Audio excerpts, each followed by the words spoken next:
sarina na ny apokalipsy araka ny baiboly.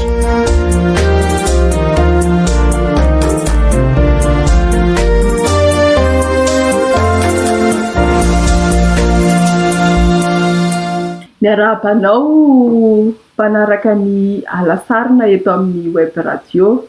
Mitoy ihany tsika amin'ny fianarana ny apokalipsy dia androany anohy indray ny apokalipsy toko faharoa dia ny andininy fa 20 ka hatramin'ny 20 no jerentsika. Tsy izany fa ny taratasy ho an'ny fiangonana ao Tiatira.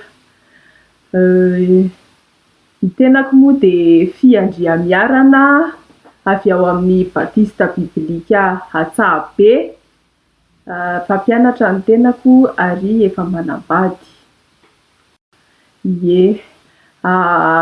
Ty vakitsika androany ity moa dia anisan'le taratasy ho an'ireo fiangonana fito dia ndao ary ho vakitsika ny apokalipsy toko faharoa andininy fa 20 ka hatramin'ny 20.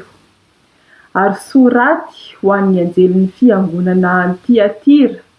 Izao no lazain'ny zanak'Andriamanitra izay manana maso toy ny lelafo ary ny tongony tahaka ny varahana manganohano. Fantatro ny asanao, ny fitiavanao, ny finoanao, ny fanomponao ary ny faharetanao, ary ny asanao farany dia maro noho ny voalohany.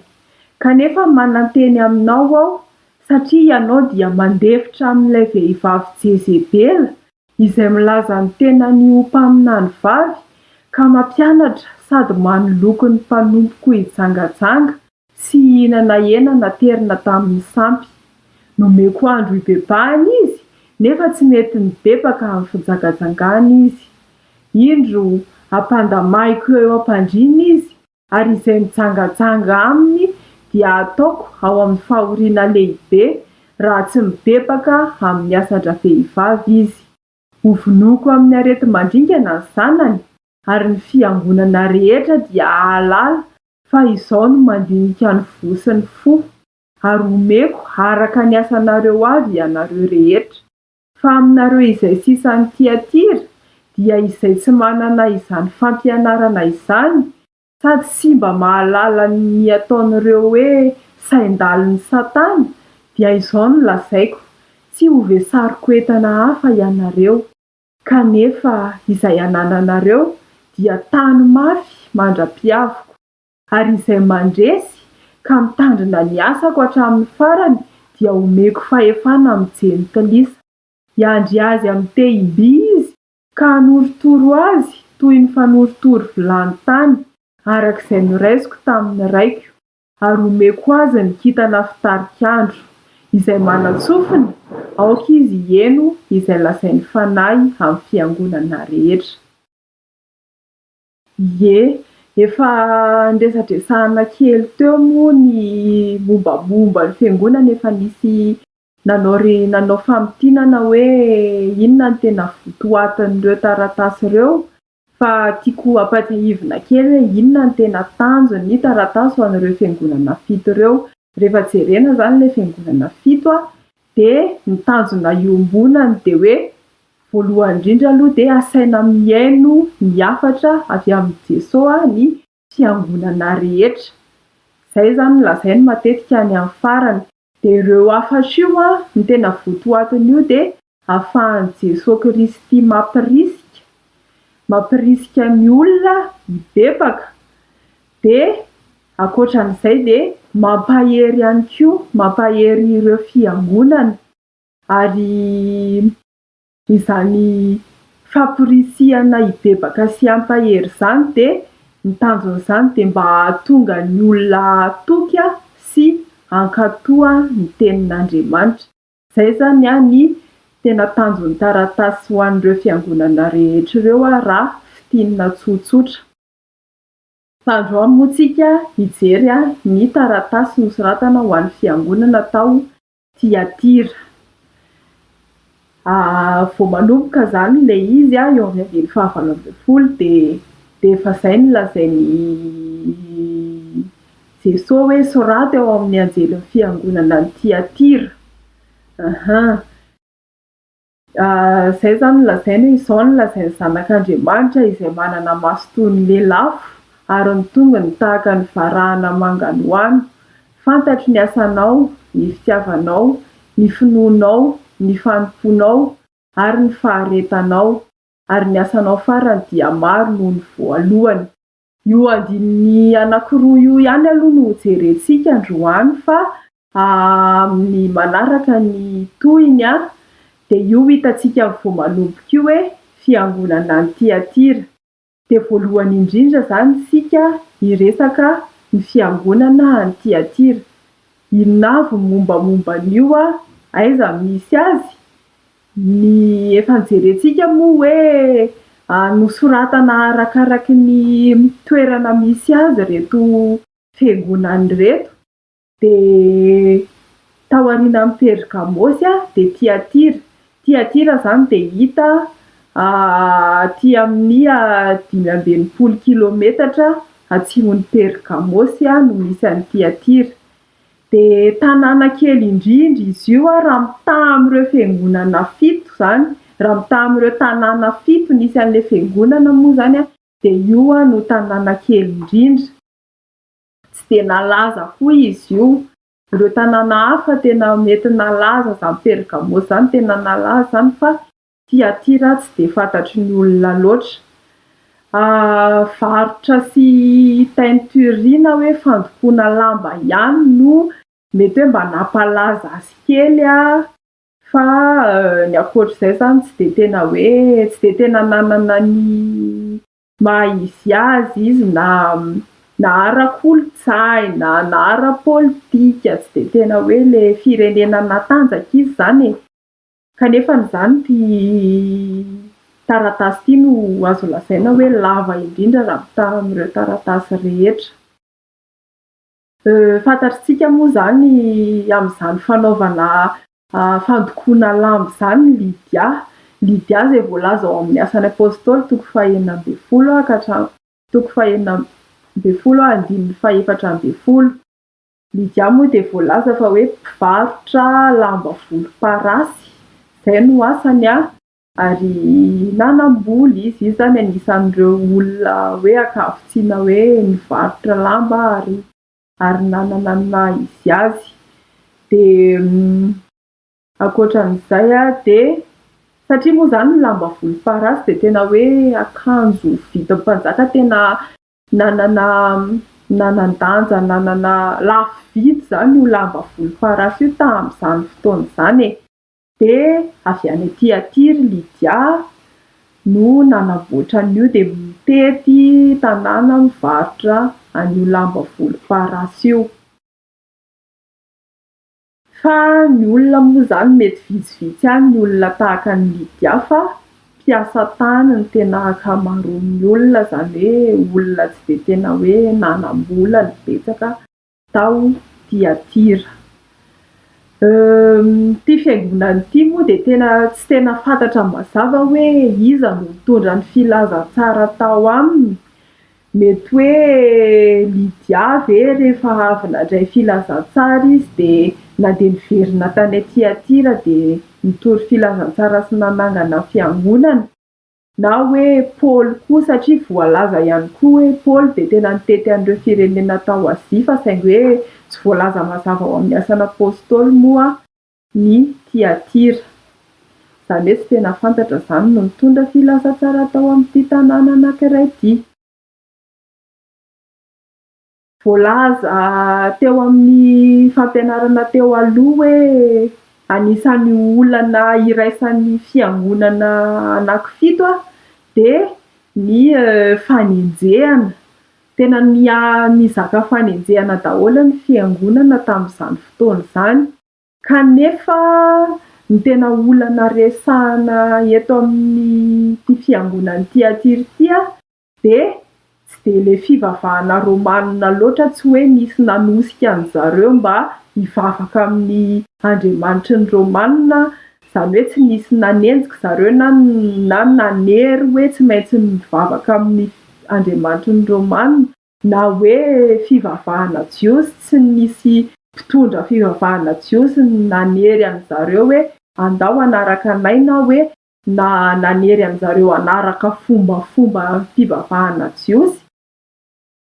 De zany hoe tsy tena fanenjehana mihitsiny zany ny olana teto na de hoe nizaka fanenjehana ihany zany zareo fa ny tena olana goavana resahana eto amin'ity taratasy nosoratana ho an'ity Atiry ity zany de anatiny, zany hoe tsy avy any ivelany zany ny olana tao amin'ny fiangonan'ity Atira fa olana tao anatiny ihany. De tanànan'ity Atira tamin'izany fotoana zany de nalaza tamin'ny fisiny zany hoe guilde zany. Tsy tena haiko moa hoe ahoana ny andikany azy amin'ny teny malagasy fa ny dikany hoe guilde zany de ohatran'ny hoe karazana fikambanana ho an'ny mpiasa izay manao asa mitovitovy. Ohatra hoe mpiasa tany zao de manana fikambanana ry zareo zareo mpiasa tany rehetra de zareo mpiasa tany zany ny ao anatin'ny guilde anankiray. Misy koa mety hoe fikambanana mpanao lamba volomparasy tahaka Andry Lydia na hoe fikambanany mpivarotra zany. De io guilde io zany tany aty Atira tamin'izany fotoana zany ohatrany hoe raha ohatra ianao ka te ahomby amin'ny asa ataonao hanam-bola de tena hoe tsy maintsy miditra tao anatin'io hoe guilde io ianao tamin'izany zany tamin'ny moyen âge moa zany no tena nalaza ny fisian'io guilde io. De kanefany tahaka ny fikambanana rehetra moa de misy fivoriana, misy fiarahana ao anatin'io guilde io de misy fiaraha-misakafo zany tahaka ny fikambanana hoe tsy fantatra hoe isaky ny inona ohatra hoe indray mandeha isam-bolana na ohatran'izany de misy fiaraha-misakafo sy fiarahana misotro ny amin'le ray fikambanana zany.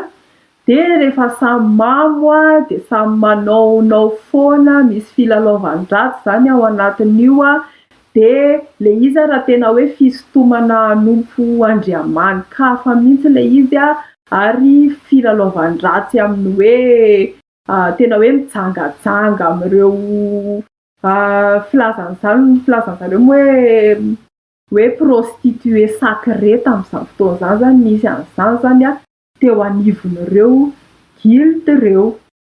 De zay zany no azo lazaina mikasika an'ity tanànan'ity Atiry ity zany. De manarak'izay rehefa avy niteny zany izy hoe soratana ho an'ity Atiry le taratasy de niteny indray izy hoe izao no lazain'ny zanak'Andriamanitra izay manana maso toy ny lelafo ary ny tongony tahaka ny varahina manganoano. Matetika moa misy famaritana ny zanak'Andriamanitra na hoe ny zanak'olona foana alohany hoe hidirana amin'le votoatin-kevitra rehefa manoratra le taratasy zany de le izy zany tena manana tanjona ny mpanoratra ao anatin'izany zany hoe misy dikany fa tsy tenenina foana le hoe famaritana ny zanak'Andriamanitra voalaza. De eto zao zany de zay hoe manana maso toy ny lelafo izy ary ny tongony tahaka ny varahana manganoano. Io famaritana io moa de efa hitantsika matetika zany alaina ao amin'ny andininy voalohany satria efa misy famaritana vitsivitsy maromaro ny zanak'Andriamanitra ao amin'ny toko voalohany. De ity zao niraisina ao amin'ny andininy fahaefatra ambin'ny folo sy fahadimy ambin'ny folo no nangalany an'le famaritana noraisiny teto. Hitantsika zany mivaky toy izao hoe ny lohany sy ny volony dia fotsy tahaka ny volon'ondry fotsy, tahaka ny oram-panala, ny masony dia tahaka ny lelafo, ny tongony dia tahaka ny varahana manganoano. Eo zany le izy hoe ny maso dia tahaka ny lelafo, ny tongony dia tahaka ny varahina manganoano. Voalaza koa io hoe maso toy ny lelafo io ao amin'ny toko fahasivy ambin'ny folo andininy faharoa ambin'ny folo. Ny maso moa izy dia toy ny lelafo ary tamin'ny lohany dia nisy diadema maro. Inona ary zany no mety hoe dikan'io hoe maso toy ny lelafy io?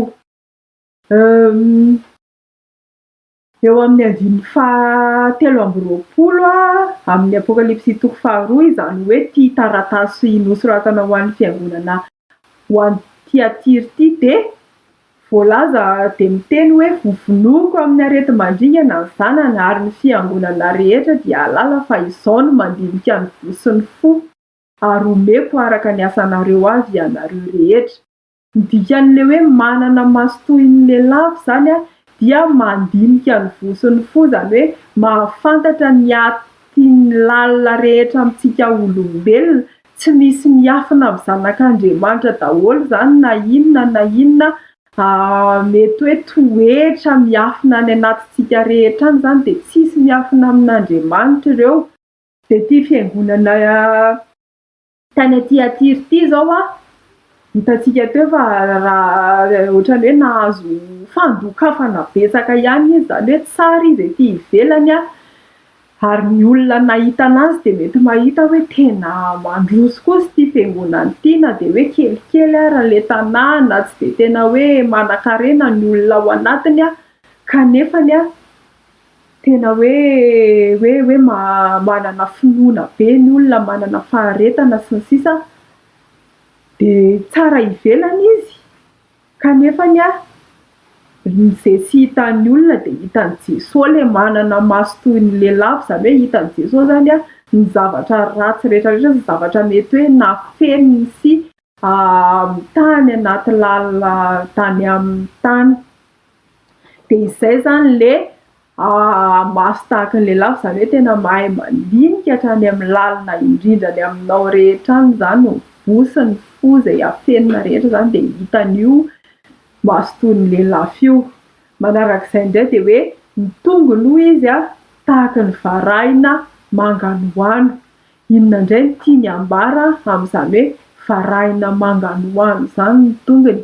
Voalohany indrindra aloha de ny varahina ao anaty baiboly zany de midika indrindra moa fa amin'ireo texte apokaliptika de milaza fa fitsarana sy fahamarinan'Andriamanitra zany ny varahina. Hitantsika zany ao amin'ny Daniela 10:19 ohatra, miteny hoe tahaka ny krizolita ny tenany, tahaka ny tselatra ny tarehiny, tahaka ny fanilo mirehitra ny masony, ny volombarahina manganohano ny sandriny sy ny tongony ary ny feony dia toy ny feon'olona marobe. Io le izy eto zao de sady hitantsika le hoe mirehitra ny masony, tahaka ny fanilo mirehitra hoy izy ny masony ary ny volombarahina manganohano ny sandriny sy ny tongony. De zay zany hitantsika hoe voaresaka tao zany io tamin'izany moa de ny alitara varahina moa zany resaka resahana tamin'izany zay tao anatin'ny tabernakely. De teo ihany koa ilay menarana varahina koa afaka raisitsika ohatra tamin'ny andro Mosesy zay tena midika fitsarana zany ny varahina. De zay zany ny momban'ny voalaza momban'le zanak'Andriamanitra na hoe Jesosy Kristy.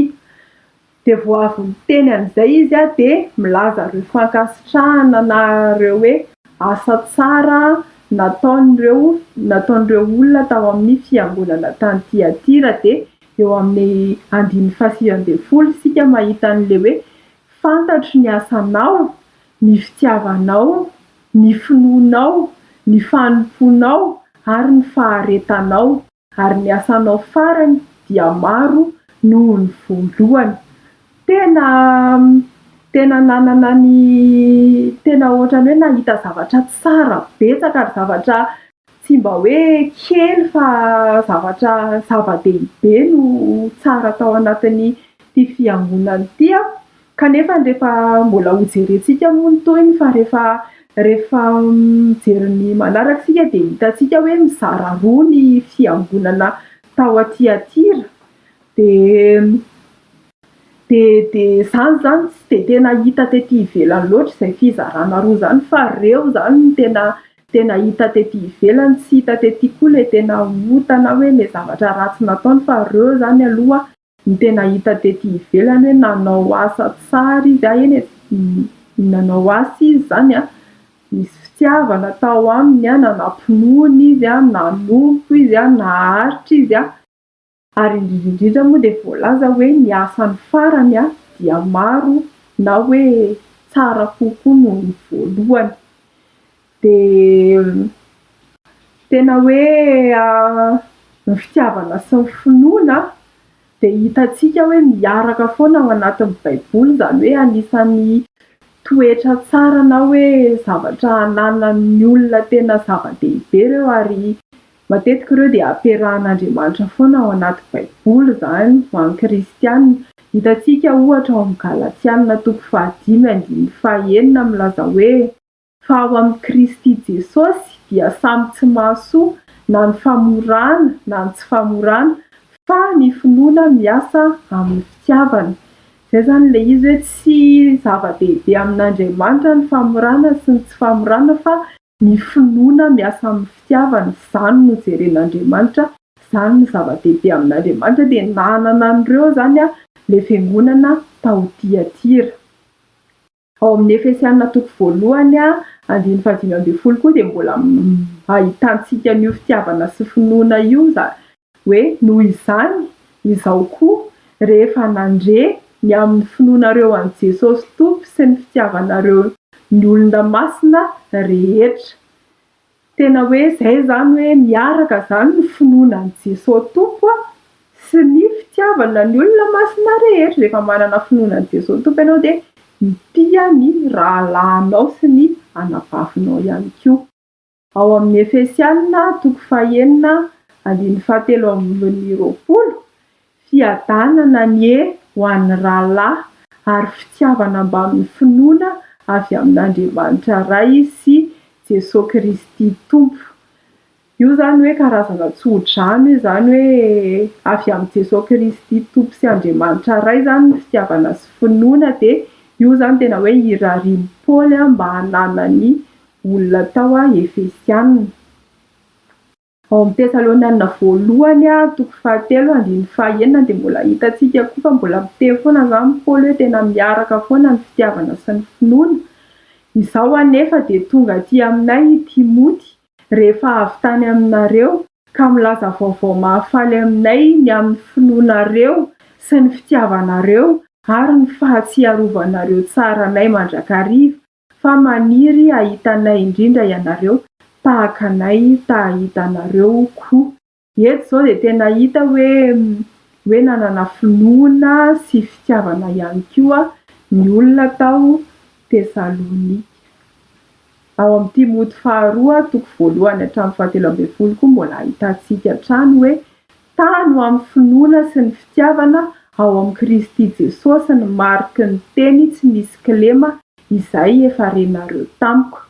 Izany hoe ny finoana sy ny fitiavana zany ny ahafahantsika mitazona ny fahamarinana izay tenin'Andriamanitra izay efa rentsika hatramin'izay sy mbola ho rentsika.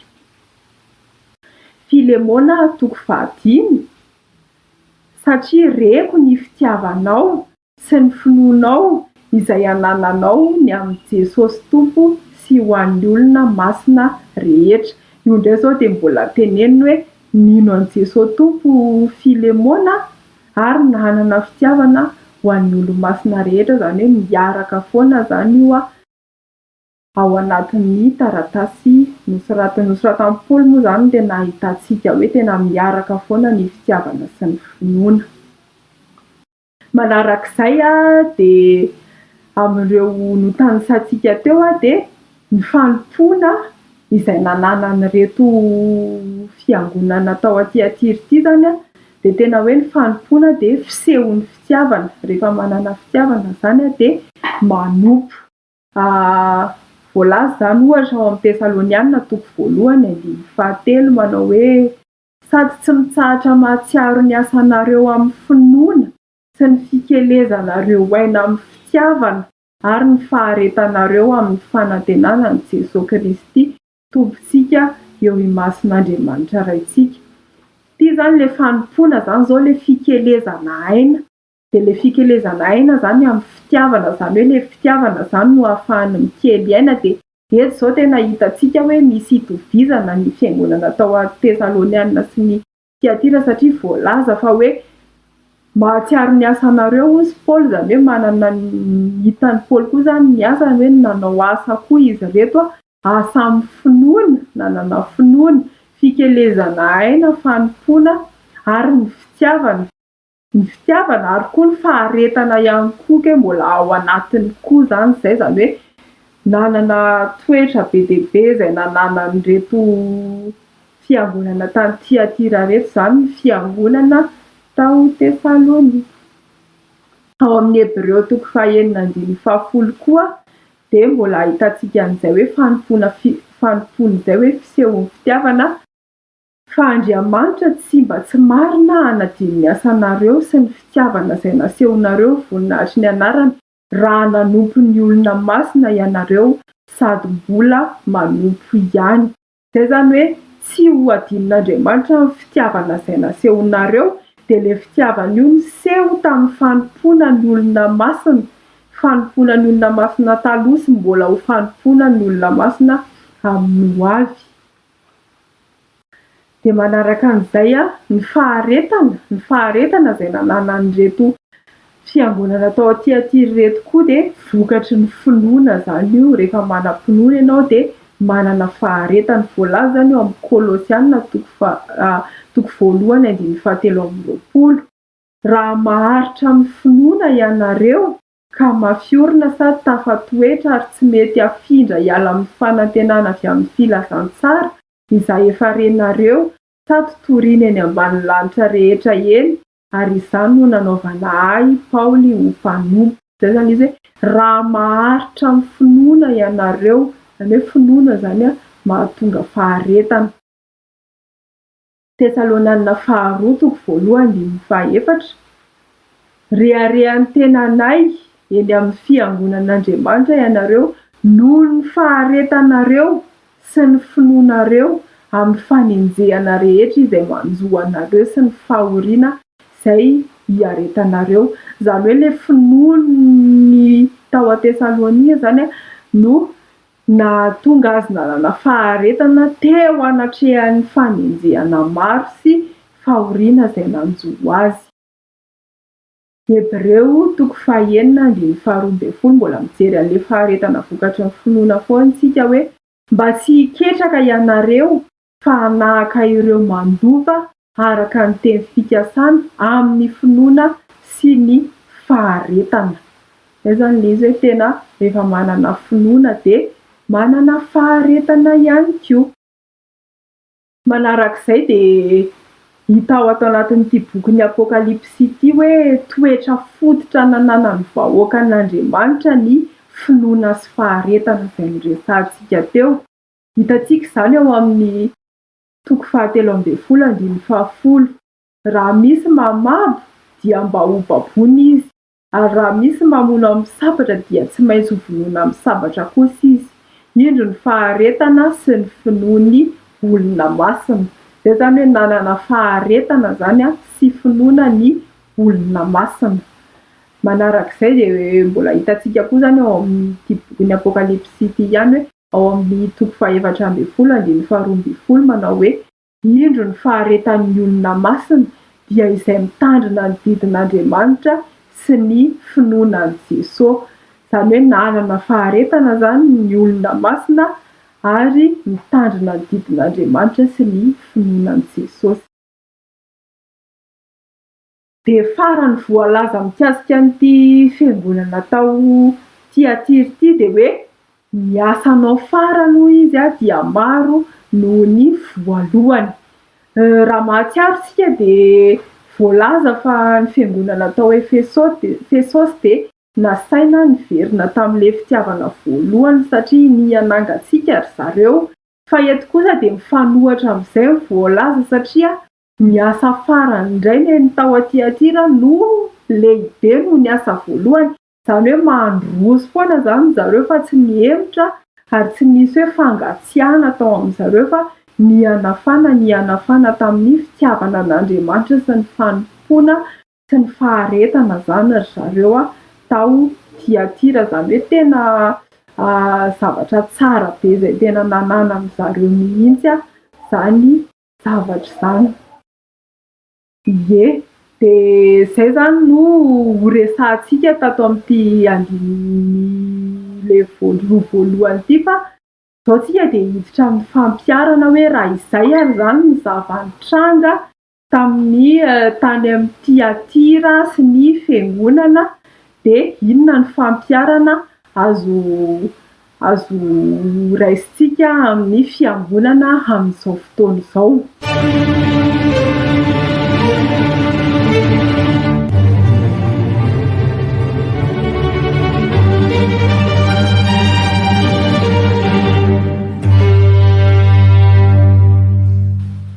Voalohany indrindra aloha de hitantsika tamin'ny fiangonan'ny Tiatira le hoe resaka gilda, zany hoe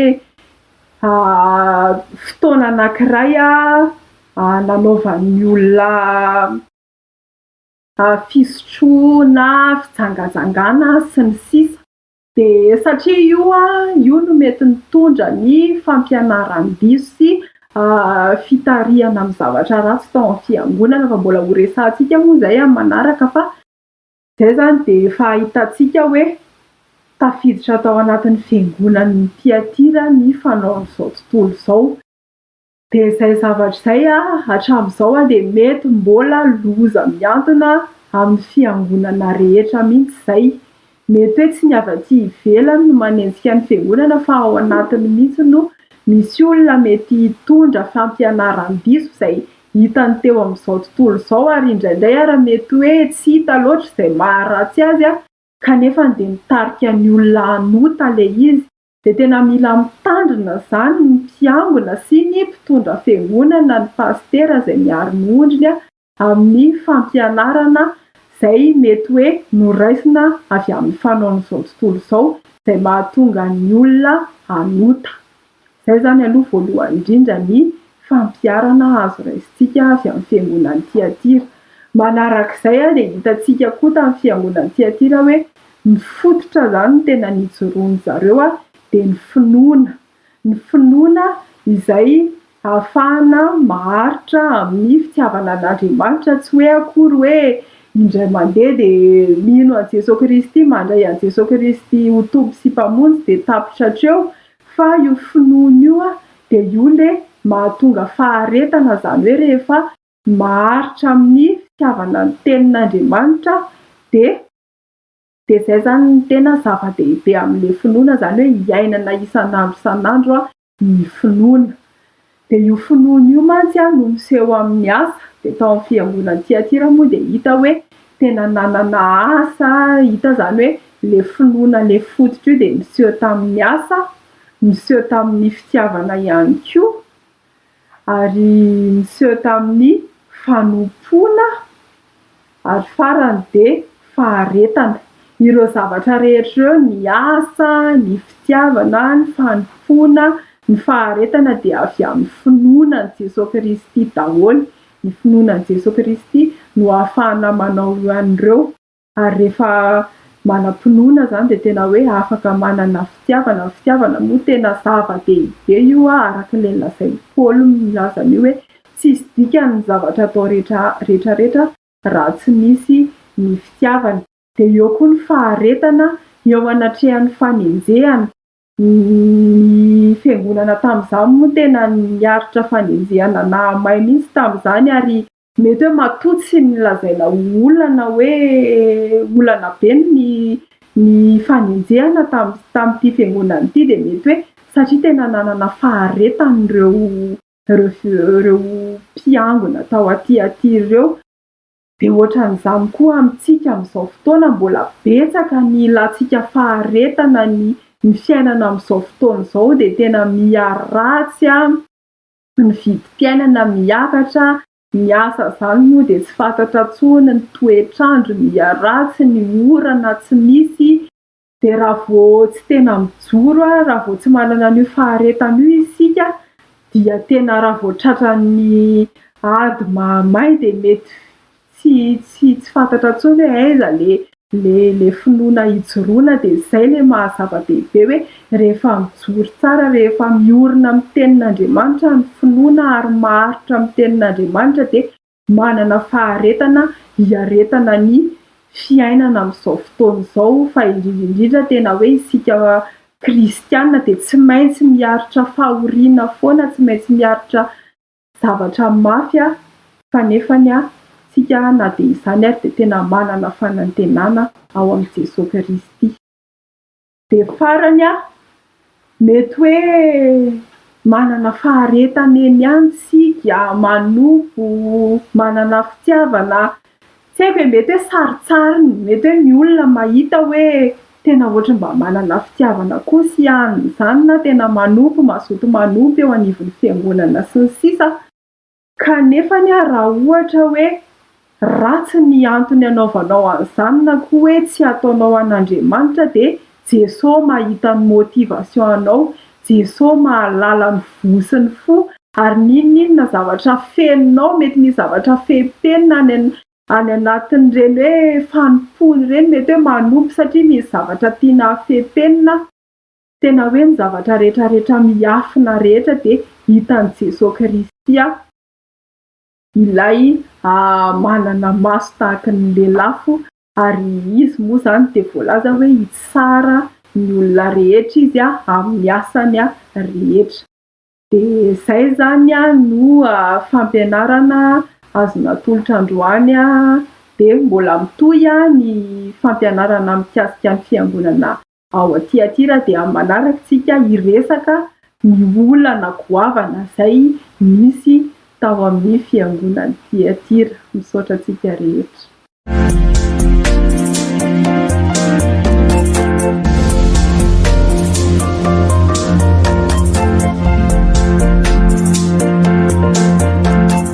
Alasarina na ny Apokalipsy araka ny Baiboly.